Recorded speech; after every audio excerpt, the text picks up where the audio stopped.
Très fréquentés au début des années 2000, les téléboutiques, encore appelées les cybercafés, se raréfient à Libreville. Leurs principaux usagers, que sont les élèves et les étudiants, disposent de téléphones de grande marque pour communiquer avec toutes les applications modernes. Joël Larsin fait partie de cette jeunesse qui boude désormais les cybercafés. Ça fait déjà plus de 3 ans que je n'ai plus fréquenté un cybercafé. Et parce qu'avec les smartphones, nous avons la possibilité d'être constamment avec le net, avec Internet, avec les réseaux sociaux.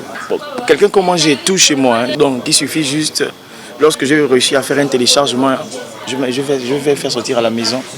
Tout comme les cabines téléphoniques ont cédé la place aux téléphones portables, les points d'accès public au web sont aujourd'hui condamnés à disparaître devant la déferlante des smartphones. Le cybercafé, c'est vraiment pour des exercices très spécifiques parce que avec l'arrivée de smartphones, tu vois, on est plus maintenant lancé et on a accès déjà à Internet facilement dans les téléphones.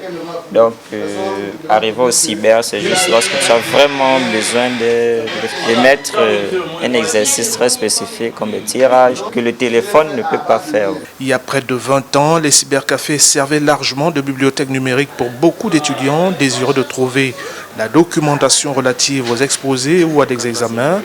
Le faible niveau de fréquentation du cyber de Darlin sur le campus a entraîné la baisse de son chiffre d'affaires de l'ordre de 60 à 80%. Il a dû développer d'autres services pour contourner la crise. Les étudiants qui ont des ordinateurs, mais qui ne savent pas faire des mises à jour, qui ne savent pas comment manipuler ces ordinateurs-là, ça aussi c'est un handicap. Ça peut sauver l'activité. Pourquoi? Tout simplement parce qu'il y a un étudiant qui peut rentrer ici, il me demande la mise à jour. Il me demande de placer son antivirus. Si j'ai un antivirus, je lui dis voilà, j'ai un CD-ROM et autre, je lui dis voilà, va falloir que tu me payes. Et ça peut sauver peut-être ma journée. L'évolution des technologies de l'information et de la communication semble bien inquiéter les promoteurs des cybercafés qui ne se font plus d'illusions sur la disparition de leur business.